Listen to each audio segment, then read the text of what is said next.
ప్రణమ్య శిరసా దేవం గౌరీపుత్రం వినాయకం భక్తావాసుం స్మరే నిత్యం మాయుకామర్ధసిద్ధయే ప్రథమం వక్రతుండం చ ఏకదంతం ద్వితీయకం తృతీయం కృష్ణపింగాక్షం గజవక్త్రం చతుర్దకం లంబోదరం పంచమం చ షష్టమం వికటమేవ చ సప్తమం విఘ్నరాజం చ ధూమ్రవర్ణం తదా అష్టమం నవమం ఫాలచంద్రం చ దశమం తు వినాయకం ఏకాదశం గణపతిం ద్వాదశం తు గజాననం ద్వాదశైతాని నామాని త్రిసంధ్యం యః పఠేన్నర న చ విఘ్నభయం తస్య సర్వసిద్ధికరం పరం విద్యార్థి లభతే విద్యాం ధనార్థి లభతే ధనం పుత్రార్థి లభతే పుత్రాన్ మోక్షార్థి లభతే గతిం జపేద్ గణపతి స్తోత్రం షడ్భిర్మాసై ఫలం లభేత్ సంవత్సరేణ సిద్ధించ లభతే నాత్ర సంశయ అష్టభ్యో బ్రాహ్మణేభ్యశ్చ లిఖిత్వా యా సమర్పయేత్ తస్య విద్యా భవేత్ సర్వ గణేశస్య ప్రసాదతః. శ్రీ సాయి సచ్చరిత్రము నిత్యపారాయణ గ్రంథము 5వ రోజు పారాయణము సోమవారము. నగురోరధికం తత్వం నగురోరధికం తప నగురోరధికం జ్ఞానం తస్మై శ్రీ గురవే నమః. అనేకాశ్రుతతర్క్య లీలావిలాసై సమావిష్కృతేశాన భాస్వత్ ప్రభావం అహం భావహీనం ప్రసన్నాత్మభావం నమామీశ్వరం సద్గురుం సాయినాథం. ఊదీ మహిమ. బాబాకు ఇష్టమైన వానిలో ఊదీ ఒకటి. అప్పుడప్పుడు బాబా ఊదీని గురించి రాగయుక్తముగాను తీయగాను ఏవేవో పాటలు పాడుచుండెడి వారు. ఊదీని గురించిన బాబా పాటలలో కళ్యాణరామ, రారమ్ము, గోనెలతో ఊదీని తేతెమ్ము అనునది బహుళ ప్రచారమందు ఉన్నది. నిత్యాగ్నిహోత్రి వలె బాబా ఎల్లప్పుడూ దిని వెలిగించియే ఉండెడివారు. భక్తులకు బాబా ప్రసాదముగా ఇచ్చు ఊది ఈ దునిలోనిదే. తేలుకాటు. ఒకనాటి రాత్రి బాబా భక్తులలో ఒకడగు నారాయణ మోతీరాంజాని యొక్క మిత్రునకు తేలు కుట్టెను. బాధ పరింపరానిదిగా ఉండెను. ఇటువంటి సమయములలో ఊది బాగుగా పనిచేయును. కాని సమయమునకు అచ్చట ఊది లేకుండెను. అయినను జానీ బాబాను ప్రార్థించి సహాయమును కోరి బాబా పటము వద్ద రాలిపడి ఉన్న అగరవత్తుల బూడిదను కొంచెము తీసి మిత్రునకు నొప్పియున్న చోట వ్రాసెను. అట్లు ఊది వ్రాసి అచటి నుంచి తన చేతిని తీసేనో లేదో నొప్పి మాయమై ఇద్దరునూ ఆనందాశ్చర్యములలో మునిగిపోయి కృతజ్ఞతాపూర్వకముగా బాబా నామజపమును చేసిరి. ప్లేగు. బాంద్రా నివాసియగు ఒకానొక బాబా భక్తుని కుమార్తె వేరొక గ్రామమునందు ప్లేగు వ్యాధితో బాధపడుచుండెను. భక్తుడు కుమార్తెను చూచుటకై బయలుదేరెను. అతని వద్ద ఊదీ లేకుండెను. ఇంతలో టానా స్టేషను వద్ద నానాసాహెబును అతని భార్యయు కళ్యాణ్ పోవుచూ కనబడినారు. భక్తుడు వారిని ఊదీ అడిగాడు. వారి వద్ద కూడా ఊదీ లేకుండటచే విషయము తెలుసుకొనిన నానాసాహెబ్ రోడ్డుపైనున్న మట్టిని తీసి బాబాను స్మరించి సహాయమర్థించి ఆ మట్టిని తన భార్య నుదుట వ్రాసెను.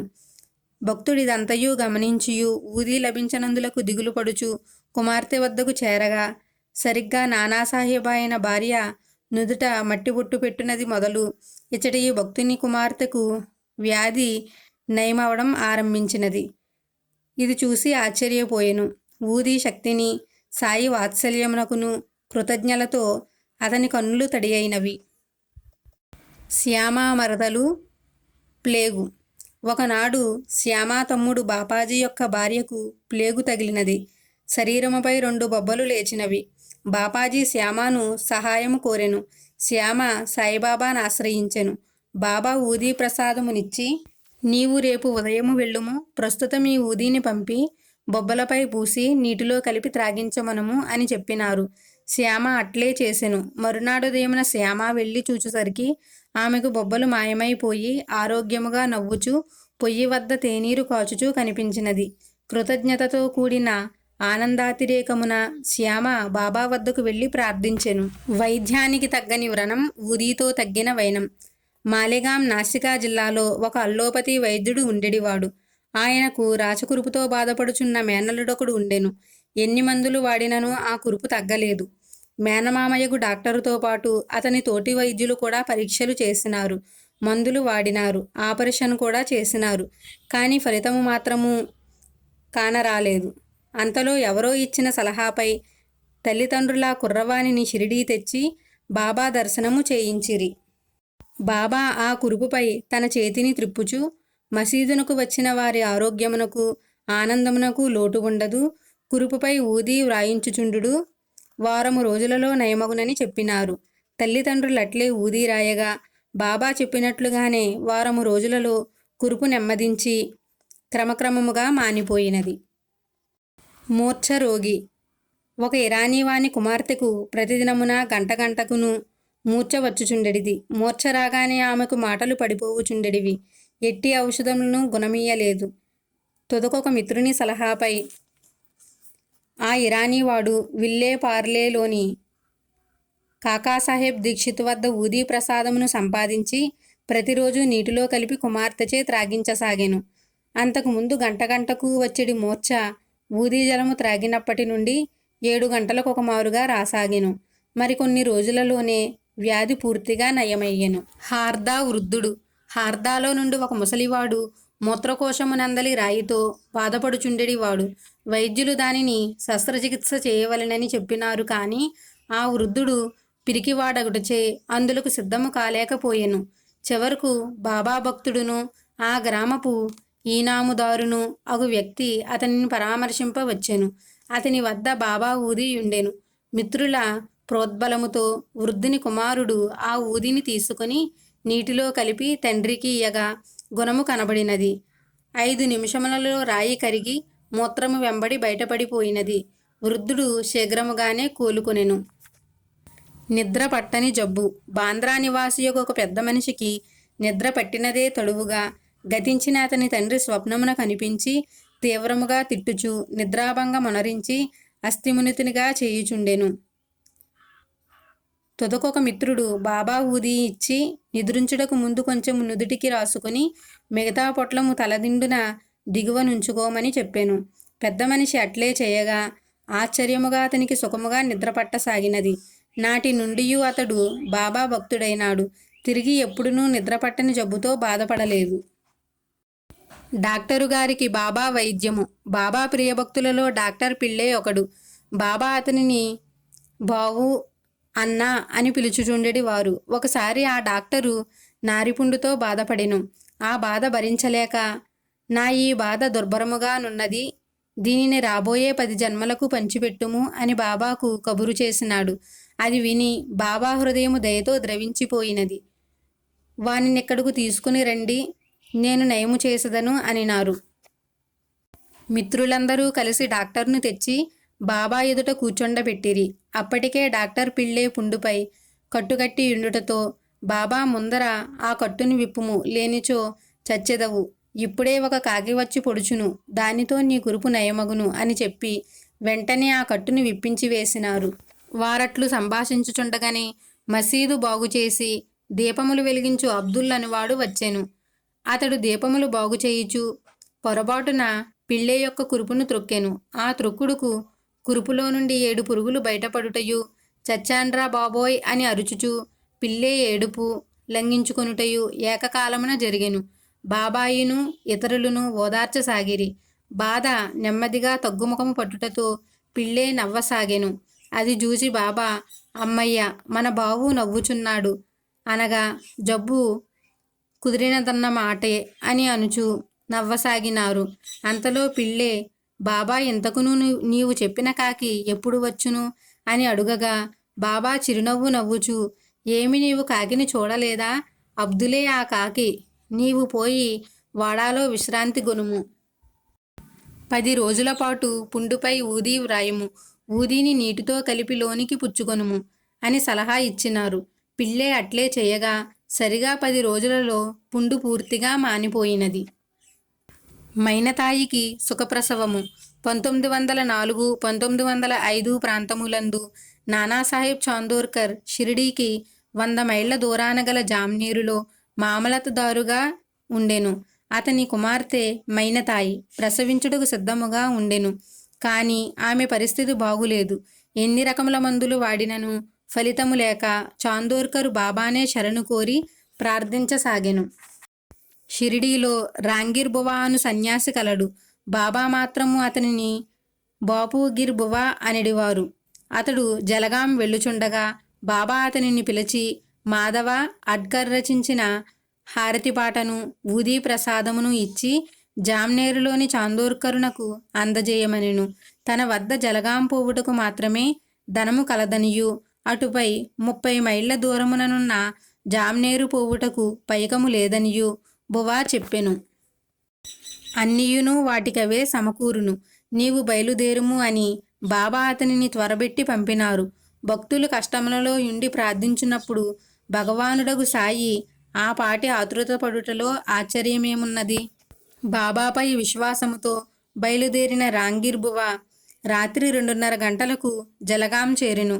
ఇంకా అతని వద్ద 2 అణాలు మాత్రమే ఉండెను. వానితో జామ్నేరు పోవుట ఎటులా అని ఆలోచించుకొనుచుండగానే ఒక బంట్రోతు బాపుగిర్ బువా ఎవరు అని అరుచుచూ వచ్చుచుండెను. బువా అతనికి ఎదురు వెళ్ళి తానే బాపుగిర్ బువా అని చెప్పగా ఆ బంట్రోతు చాందోర్కర్ అతని కోసమై టాంగానిచ్చి పంపినాడని చెప్పెను. ఇద్దరును టాంగాలో బయలుదేరినారు. ఉషక్కాలమగుసరికి టాంగా జామ్నేరు పులిమేర చేరినది. బాపుగిర్ బువా టాంగా దిగి లఘుశంక తీర్చుకొనుటకై చాటుకు పోయినాడు.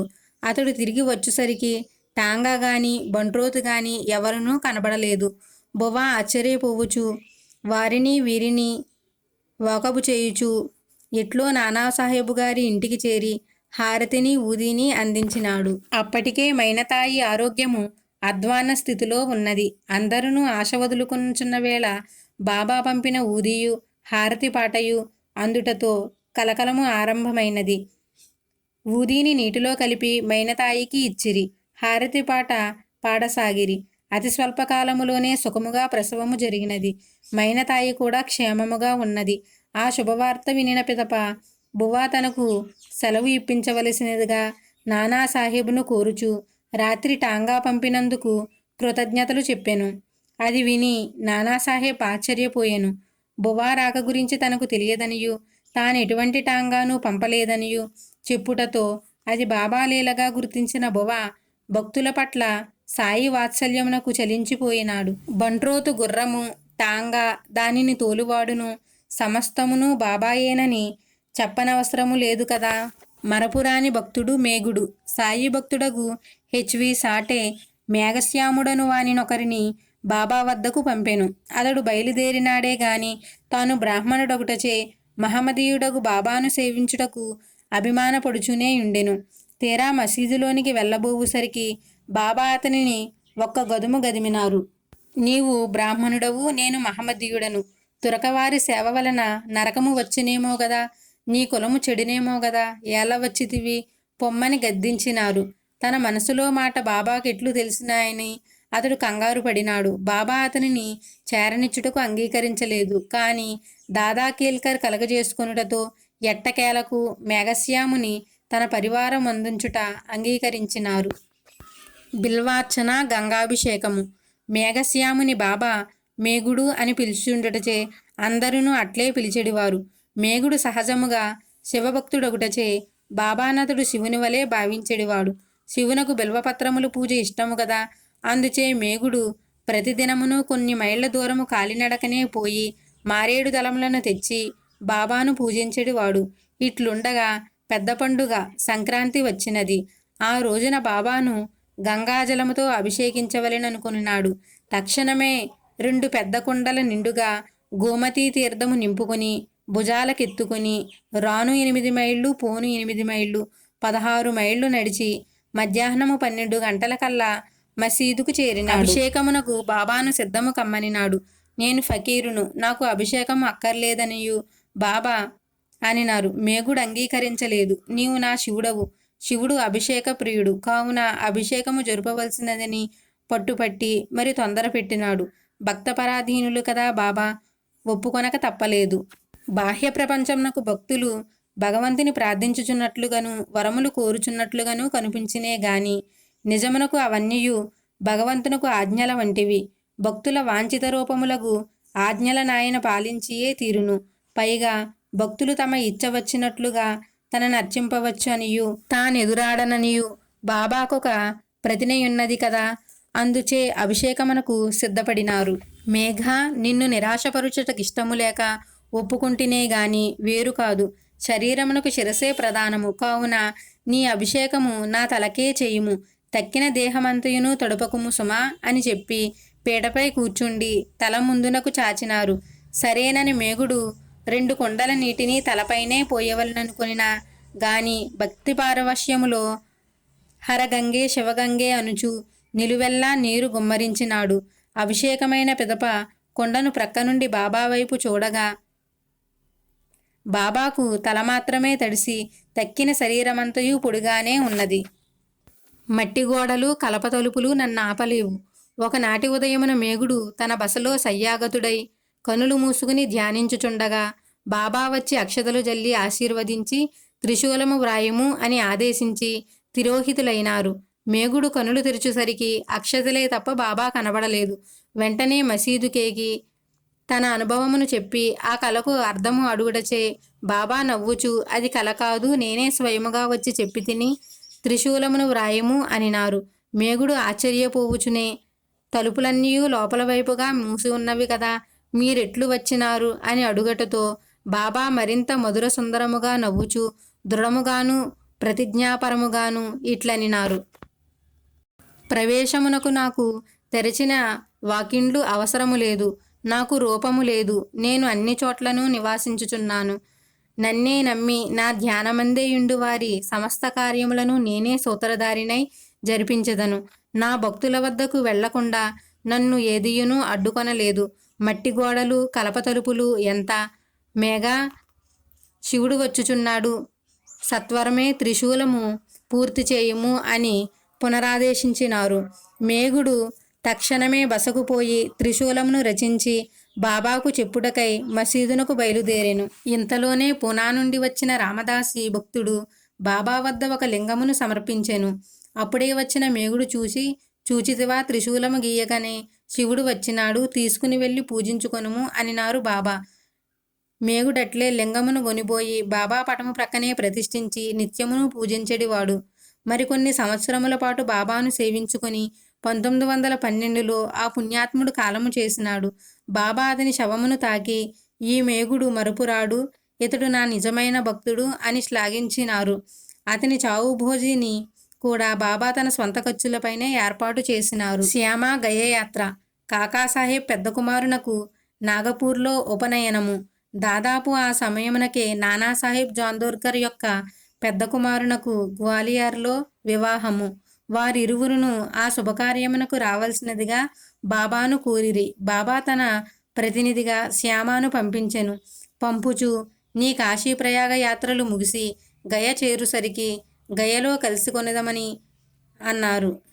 బాబా ఆజ్ఞ ప్రకారము శ్యామ నాగపూర్ గ్వాలియర్లలో శుభకార్యములకు హాజరైనాడు. ఇల్లు కదలి ఎటు వచ్చినాము గదా అని కాశీ ప్రయాగ దర్శించినాడు. అచ్చటి నుండి గయకు చేరి గయలో ఒక పండా ఇంట విడిది చేసినాడు. ఆ పండా సంపన్నుడు. అతనిది చాలా పెద్ద ఇల్లు. ఆ ఇంట వాకిట సాయిబాబా యొక్క అందమైన పెద్ద చిత్రపటం ఉన్నది. దానిని చూడగానే శ్యామ కండ్లు ఆర్ధమైనవి. గయలో కలిసిదనను అని బాబా మాటలు గుర్తుకు వచ్చి శ్యామ హృదయము ద్రవించినది.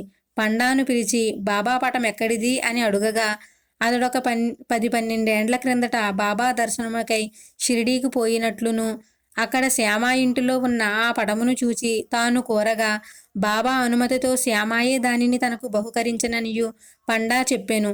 అది విని శ్యామ మరింత ఆశ్చర్యపోయెను. అతడా విషయమే మరిచిపోయి ఇండుటచే రవంత సిగ్గుపడుచు తానే శ్యామానని చెప్పగా పండా కూడా సంతోషించెను. శ్యామాను గయలో ఏనుగుపై ఊరేగించెను.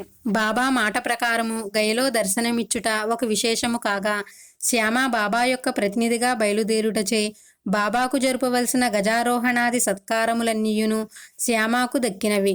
నిజముగా బాబా లీలలు అనూహ్యములు. వారేది ఎందులకు చేయుదరో ఎవరికీ తెలియదు.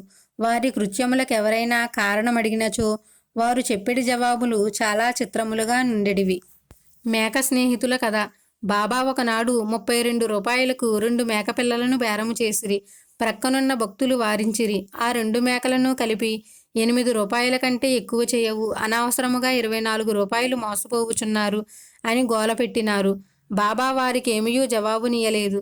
ఒక 4 షేర్లు శనగపప్పును కొని వాటికి పెట్టవలసినదిగా మంద యజమానికి చెప్పి డబ్బులిచ్చి పంపివేయించినారు. శ్యామకు తాత్యాకోటీలకు ఈ లీల అర్థముగాక సమాధానమేమని బలవంతము చేయగా సాయి ఇట్లు చెప్పినారు.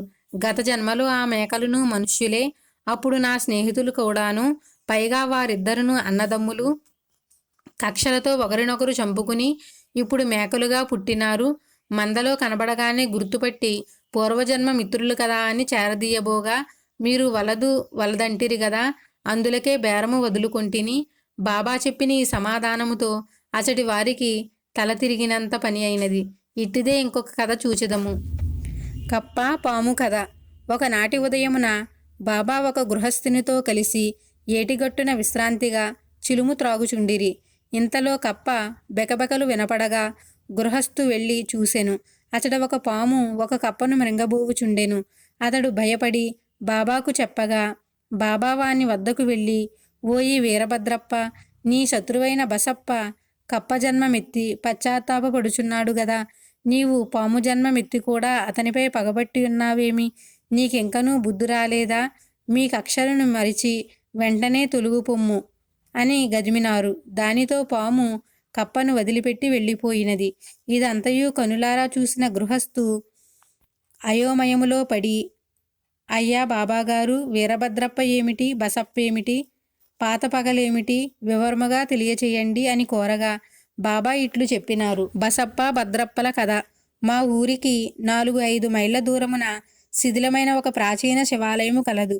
దాని మరమ్మత్తునకై ప్రజలు కొంత ధనమును ప్రోగిచేసి ఊరిలోని ఒక ధనవంతుని కోశాధికారిగా చేసి వసూలైన మొత్తము అతని చేతిలో పెట్టిరి. వాడసలే పరమలోభి. చందా డబ్బులో అధిక శాతము వాడే తినివేసినాడు. స్వల్పధనమును మాత్రమే మరమ్మత్తునకు ఖర్చు చేసినాడు. ఫలితముగా గుడిలో అభివృద్ధి ఏమీయూ కనబడలేదు. శివుడు అతని భార్య కలలో కనిపించి, నా దేవాలయమునకు శిఖరము కట్టించుము, నీవు ఖర్చు చేసిన దానికి 100 రెట్లు ఇచ్చెదను అని చెప్పెను. ఆమె ఈ సంగతి భర్తకు చెప్పెను. వాడసలే నికృష్టుడు కదా. భార్య నగలకు తక్కువ ధర కట్టి తానే కొనుక్కొనినాడు. ధనమునకు బదులు దైవదేయముగా పొలమునిచ్చెను. ఆ పొలము డుబ్బియను పేదరాలిది. దానిని 200 రూపాయలకు కుదువబెట్టి విడిపించుకొనలేకపోయినది. పైగా అది చవిటి నేల కూడా. ఆ పొలము పూజారి ఆధీనమందుంచిరి. కొన్నాళ్లకు తుఫాను వచ్చి ధనవంతుని ఇల్లు కూలిపోయినది. ఆ భార్యాభర్తలు మరణించినారు. మరుసటి జన్మలో లోబి మధురా పట్టణంలో బ్రాహ్మణ కుటుంబములో వీరభద్రప్ప అను పేరును పుట్టెను. అతని భార్య పూజారి కుమార్తెగా పుట్టెను. ఆమెకు గౌరీ అని పేరు పెట్టిరి. డుబ్కీ మందిరపు గొడవ ఇంటిలో మగ శిశువుగా బసప్ప అను పేర జన్మించెను. వీరభద్రప్పకును గౌరికిని పెండ్లి జరిగినది. ఇంతలో హఠాత్తుగా ధరలు పెరుగుటచే పొలమునకు 1,00,000 రూపాయలు పలికినది. ధనము వద్ద తగువు వచ్చినది. పూజారికి పురుష సంతతి లేకపోవుట చేత ఆస్తి గౌరిదేదనియు, ఆమె అనుమతి లేనిదే కానీ కూడా ఖర్చు చేయరాదనియు నేను చెప్పి తిని. వీరభద్రప్ప మమ్ములను దుర్భాషలాడినాడు. ఆ రాత్రి శివుడు గౌరి కలలో కనిపించి, బసప్ప సలహాతో మరామత్తులు చేయించుము, ఇతర ఖర్చులు చేయవలసి వచ్చినచో మసీదులోని బాబా సలహా తీసుకోమని చెప్పినాడు. దీనితో వీరభద్రప్ప రగడకు దిగినాడు. ముందుగా బసప్పపై కాలు దువ్వినాడు. బసప్పను నరికివేయదలిచినాడు. బసప్ప పిరిగివాడగుటచే నన్ను ఆశ్రయించినాడు. వీరభద్రప్ప బారి నుండి కాపాడిదనని నేను మాట ఇచ్చినాను. ఎట్లో కాపాడి తిని. కొన్నాళ్లకు వీరభద్రప్ప మరణించి పాముగా పుట్టినాడు. పెదప బసప్ప మరణించి కప్ప జన్మమెత్తినాడు. పాత కక్షతో వీరభద్రప్ప బసప్పను చంపపోగా భగవంతుడు నన్ను పంపి కప్పను కాపాడినాడు. బాబా చెప్పిన ఈ కథ విని గృహస్థు తెల్లబోయినాడు. నిజమునికి ఈ కథ విని తెల్లబోయి ప్రయోజనము లేదు. తెలివి తెచ్చుకొనవలెను. శత్రుత్వముల నుండియు రుణముల నుండియు ఈ జన్మమందే విముక్తిని పొందవలెను. లేనిచో తదుపరి జన్మలందవి మనలను వెంటాడి హింసించును. కాకాజీ వైద్య. నాసిక్ జిల్లా వాణిలో సప్తశృంగి అను దేవతాలయము గలదు. కాకాజీ వైద్య అనునతడు ఆ గుడికి పూజారిగా ఉండేవాడు. అతడనేక కష్టనష్టములకు గురి అయి మనశ్శాంతి లేక బాధపడుచుండగా సప్తశృంగి దేవత అతని స్వప్నమున సాక్షాత్కరించి, పోయి షిరిడీ సాయి బాబాను దర్శింపుము, నీ చిక్కులు తీరిపోగలవు అని చెప్పినది.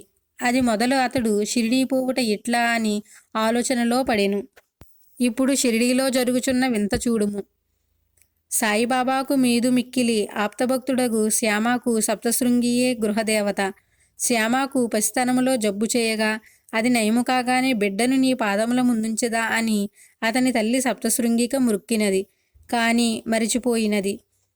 పిదప ఆ తల్లికి స్తనములపై తామర వచ్చుటచే ఆ తామర తగ్గినచో సప్తశృంగికి 2 వెండి కుచము అర్పించదనని మృక్కినది. అదియును తీరలేదు. ఆమె మరణించువేళ ఈ 2 మృక్కులను తీర్చు భారమును శ్యామపై పెట్టినది. కాలగతిలో ఇన్నాళ్ల తర్వాత ఇప్పటికి శ్యామ ఆ 2 వెండి కుచములను చేయించి బాబా పాదముల వద్ద నుంచి, బాబా నాకు ఎలవేల్పువు నీవే, ఇవి స్వీకరించి మృక్కు చెల్లుబెట్టుకొనుము అని కోరెను. బాబా అంగీకరించలేదు. తన దర్శనమునకై తపించు కాకావైద్యను షిరిడీ తెచ్చుటకిది ఒక అవకాశము. అందుచే బాబా శ్యామను సరాసరి వాణికే పోయి మృక్కు తీర్చుకొని రమ్మనెను. ఎంత చిత్రము! అచట తన పూజారినే బాబా దర్శనమునకు వెడలమన్నది సప్తశృంగి దేవత. ఇచట తన ప్రియభక్తుని సరాసరి వాణికి పంపుచున్నారు బాబా. దైవలీల లగోచరములు కదా. తాను షిరిడీ పోవుట ఎట్లా, బాబా దర్శనమెట్లా అని తపించుచున్నాడు కాకావైద్య. అంతలోనే వచ్చినాడు శ్యామ. కుశల ప్రశ్నలందు అతడు షిరిడీ నుంచి వచ్చినాడని తెలియగానే కాకావైద్యకు ఆనందముతో కన్నీరుబుకినది. వారు సాయిలీలను గురించి ముచ్చటించుకొనిరి. శ్యామ మొక్కులు తీర్చిన పిదప ఇరువురునూ కలిసి షిరిడీ చేరినారు. బాబా దర్శనమాత్రము చేతనే కాకావైద్య మనస్థిమితమును పొందెను. సాయిబాబాను సర్వస్య శరణాగతి వేడెను. 12 రోజుల పాటు షిరిడీలో ఉండి బాబా యొక్క ఆశీస్సులను ఊదీ ప్రసాదమును పొంది వాణికి మళ్ళెను. భక్తుల నొపవసింపనీయని బాబా. కడుపు నిండని వాని మనసు కబలముపై నుండినేగాని భగవంతునిపై నుండదు. శరీరము శుష్కించును. శుష్కించిన అవయవములతో భగవంతుని చూచుట, వినుట, అనుభవించుట జరగవు. అందుచే బాబా ఉపవాసములను అంగీకరించడి వారు కాదు. అమితాహారము వలనే నిరాహారము కూడా అనారోగ్యమేనని బాబా అభిప్రాయము. అందులకే బాబా హోలీ పండుగ నాడు కూడా నా భక్తులను ఉపవాసం ఉండనీయకూడదని చెప్పినారు. కానీ ఆ మరుసటి నాడే గోఖలే గారి భార్య బాబా పాదముల వద్ద 3 దినముల పాటు ఉపవాసము చేయదలిచి షిరిడీ వచ్చినది. వెంటనే బాబా ఉపవాసముండెడి అగత్యమేమి కలిగినది? దాదాబట్టు ఇంటికి పోయి బొబ్బట్లు చేసి అతని పిల్లలకు పెట్టి నీవు కూడా తినుము అని చెప్పిరి. గోఖలే భార్య కొంచెము నిరాశపడెను. ఇంతలోనే హోలీ వచ్చెను. దాదాబట్టు భార్య బయట చేరినది. ఇంటిలో వండుటకెవరునూ లేకుండిరి. బాబా వాక్యము సమయోచితముగా సరిపడినది. గోఖలే గారి భార్య దాదాబట్టు ఇంటిలో బొబ్బట్లు చేసి వారికి పెట్టినది, తాను తినినది. పంచభూతాధినేత బాబా. బాబాను అనేక మంది సాక్షాత్ భగవంతుడే అని నమ్ముటకు మరి ఒక ప్రబలమైన ఆధారము. పంచభూతములను ఆయన శాసించగలుగుటయే. అందు ప్రధానమైనవి 2 గలవు. మొదటిది తుఫాను నరికట్టుట. ఒకసారి షిరిడీలో పెద్ద తుఫాను వచ్చినది. ఆ గాలికి చెట్లు కూలిపోయినవి, గుడిసెలు పడిపోయినవి, మట్టి ఇండ్లు పైకప్పులు ఎగిరిపోయినవి, వానకు గోడలు నానిపోయినవి, సందులన్నీయు వరద వచ్చినట్లుగా వాననీటితో నిండిపోయినవి, పెద్ద వీధులన్నీయు బురదమయమైనవి. షిరిడీ ప్రజలు ధిక్కారి దీనులైపోయినారు. కానీ శ్రీ సాయిబాబాయున్న మసీదు మాత్రము చెక్కు చెదరలేదు. అలనాడు గోప బృందము గోవర్ధనగిరిని ఆశ్రయించినట్లు ఈనాడు షిరిడీ ప్రజలందరూ ద్వారకామాయి మసీదును ఆశ్రయించినారు. ఆనాడు కృష్ణుడు గోవర్ధనగిరి కొనగోట ఎత్తిపట్టి ప్రజసంతతిని కాపాడినాడు. కానీ ఈనాడు సాయికృష్ణునకు అట్టి అవసరమే లేదు. ప్రజాకోటి యొక్క ఆర్తరావములు వినుట, వారి కష్టము కనుట, వారు తనను ఆశ్రయించుటయే ఆలస్యముగా. బాబా మసీదు అరుగు అంచునకు వచ్చి నిలబడి ఆకాశము వైపు చూచుచూ ఆగుమాగుము, నీ దూకుడు తగ్గించుము, శాంతించుము అని గర్జించినారు. అంతియే ఆ యోగ కంఠీరవుని సత్వగర్జనమునకు తలయొగ్గి గాలియు వానయు తుఫానుయు అతి త్వరతముగా శాంతించినవి. అగ్నిజృంభణము అనుచుట. ఈ ప్రపంచములో దేనినైనను నిరోధింపవచ్చును గాని అగ్ని నాపుట మాత్రము అసాధ్యము. ఏలనన అది కాల్చివేయును కదా. అందుచే నీరో మన్నో ఏదియో ఉపకరణము కావలెను. కానీ పంచభూతాత్మకులగు బాబాకు అవి ఏమియును అవసరము లేదు. ఒకనాటి మిట్ట మధ్యాహ్నపు వేళ మసీదు నందలి దునిలో నపరిమితమగు మంట ఆవిర్భవించినది. అది మసీదు దూలములనంటి మసీదు పడిపోవునేమో అననంత భయంకరముగా నుండెను. అచటనున్న భక్తులు భయార్తులైనారే గాని ఏమి చేయుటకును సహకరింపకుండిరి. రవ్వంత సేపటిలో బాబాయే విషయమును గ్రహించినారు. వెంటనే తమ సటకాతో అచటి స్తంభమును మోదుచు దిగు దిగు ఉపశమించు అని ముమ్మారు ఆజ్ఞాపించినారు. అంతటితో పెచ్చుమీరిన అగ్నిహోత్రము మెల్లమెల్లగా సామాన్య స్థితికి వచ్చినది. ఔరంగాబాద్కర్ భార్యకు సంతానవరము. షోలాపూర్లో నివసించు సఖారాం ఔరంగాబాద్కర్ రెండవ భార్యకు వివాహమై 27 సంవత్సరములైనను సంతానము కలుగలేదు. ఎందరు దేవతలకు మొక్కుకొనినను ప్రయోజనము కలుగలేదు. తుదిగా బాబాను ప్రార్థించుటకు ఆమె షిరిడీ చేరినది. దర్బార్ ఎప్పుడునూ భక్తులతో కిక్కిరిసి ఉండుటచే ఆమె తన విషయమును చెప్పుకొనలేక శ్యామ సహాయము కోరినది. కొబ్బరికాయ అగరవత్తులతో గుమ్మము వద్ద సిద్ధముగా నుండుము, నేను సైగ చేయగానే లోనికి రమ్ము అని చెప్పినాడు శ్యామ. తానును బాబాయు మాత్రమే ఉన్న ఒకానొక ఏకాంత సమయమున శ్యామ ఆమెకు సైగ చేసెను. ఆమె లోనికి వచ్చి బాబాకు నమస్కరించి కొబ్బరికాయయు అగరవత్తులను సమర్పించినది. బాబా ఆ టెంకాయ నాడించెను. అది ఎండుదగుటచే లోపల కుడుక అగుచున్న శబ్దము వచ్చుచున్నది. అది విని బాబా, శ్యామ ఇందులోపల ఏదియో ఆడుచున్నట్లున్నది, ఏమి చెప్పుచున్నదో విని చెప్పుము. శ్యామ, ఆమె తన గర్భమందొక బిడ్డ అటులనే ఆడవలనని కోరుచున్నది. ఈ టెంకాయను ఆశీపూర్వకముగా నిమ్ము. బాబా, టెంకాయలకు పిల్లకాయలు పుడుదురా? శ్యామ, టెంకాయ సంగతిడులున్నను నీ ఆశీప్రభావము నాకు బాగుగా తెలియను. నీ వాలస్యము చేయక ఆమెను ఆశీర్వదింపుము. ఇట్లు వారిరువురును కొంతసేపు వాదనతోనే గడిపినారు. ఎట్టకేలకు శ్యామ మాటయే నెగ్గినది. తుదకు భక్తపరాధీనులకు బాబా 1 సంవత్సరములో ఆమె పుత్రవతి అగునని దీవించినారు. టెంకాయను పగలగొట్టిరి. 1 చెక్కను వారిరువురును తిని 2వ చెక్కను ఆమెకు ఇచ్చిరి. అప్పుడు శ్యామ ఆ స్త్రీవైపు తిరిగి, అమ్మా, నా మాటలకు నీవే సాక్షివి. నీకు సరిగా సంవత్సరములో సంతానము కలుగనిచో ఆ దేవుని బాబా తలపైనొక టెంకాయను కొట్టి ఈ మసీదు నుంచి తరిమివేసెదను. మాట తప్పినచో నా పేరు మాధవుడే కాదు అని చెప్పెను. ఆమె నమ్మకము స్థిరపడుటకు గాను శ్యామ అట్లనినాడే గాని బాబా వాక్యములు సత్యముగాకపోవునా సరిగా సంవత్సరములో ఆమె కొడుకును కనెను.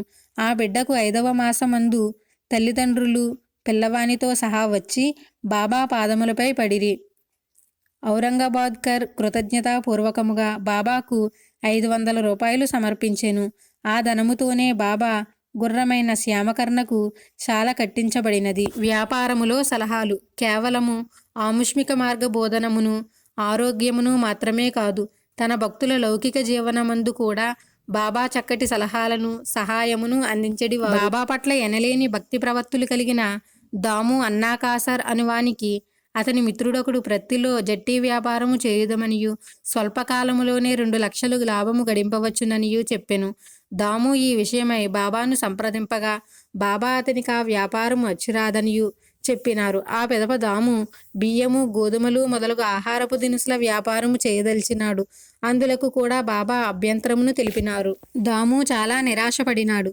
బాబా తననేదియు చెయ్యవద్దనున్నటచే బాధపడినాడు. కాని అనతి కాలంలోనే దాముకి బాబా సలహాలెంత దూరదృష్టి గలవియో అర్థమైనవి. ఈ సంఘటనలు జరిగిన 2-3 నెలలకే ప్రతి వ్యాపారస్తులు దివాలా తీసినారు. ఆహార ధాన్యములకు ధరలు పడిపోయినవి. ఆ వ్యాపారములలోనికి తనను దిగనీయనందులకు దాము సాయిబాబా పట్ల కృతజ్ఞతతో పులకరించిపోయినాడు. మామిడి పండ్లు. ఒకసారి శ్రీ సాయిబాబాకు ఎవరో మామిడి పండ్లను పంపినారు. ఆ పండ్లలో 4 పండ్లను మాత్రము కొలంబ కుండలో భద్రపరిచి తక్కిన వాటిని దర్బారులోని వారందరకును సమారాధన చేసినారు. కాని అచటి వారందరి దృష్టియు కుండలోని పండ్లపైననే ఉన్నది. ఎన్నడునూ ఏదియునూ దాచుకొని ఎరుగని బాబా ఆ పండ్లనెందుకు భద్రపరిచినారా అని ఆలోచించసాగినారు. వారి ఆలోచనను పసిగట్టిన బాబా అచట పెట్టిన వాని గురించి ఆలోచనతో, మీకిచ్చిన వానిలోని మాధుర్యమును కోల్పోవుచున్నారు. ఈ పండ్లు నేను దాచుకొనలేదు, దాము అన్నాకు ఇచ్చుటకై ఉంచినాను అనినారు. అయినను అచటి వారికి అనుమానమే. పొరుగురులో ఉన్న దాము అన్నా కొరకు ఈ పండ్లను ఇచ్చుట దాచనేలా? అని అనుకొనసాగినారు. అంతలోనే ఎవరో కబురు చేసినట్లుగా దాము వచ్చినాడు. అందరూ ఆశ్చర్యపోవుచుండగా బాబా ఆ పండ్లను దాముకిచ్చి, నీకు పిల్లలు లేరు గదా, ఈ పండ్లను నీవు తినవద్దు, నీ భార్యకిమ్ము. నలుగురు పుత్రులు 4 కుమార్తెలు కలిగెదరు అని దీవించినారు. బాబా మాటలు పొల్లిపోవు కదా. అట్లే దాము 8 బిడ్డలకు తండ్రి అయినాడు. హేమాడ్ పంత్ వర్ణించినట్లుగా మసీదు గోడకు ఆనుకుని ఆశ్రితుల యోగక్షేమములకై ఊదీని పంచిపెట్టు సుందరమూర్తియు పూర్ణ బ్రహ్మాబుడును పరిపూర్ణాందమగ్నుడును అగు శ్రీ సాయిబాబా పాదములకు సాష్టాంగ నమస్కారములాచరించదముగాక. 5వ రోజు పారాయణము సమాప్తం.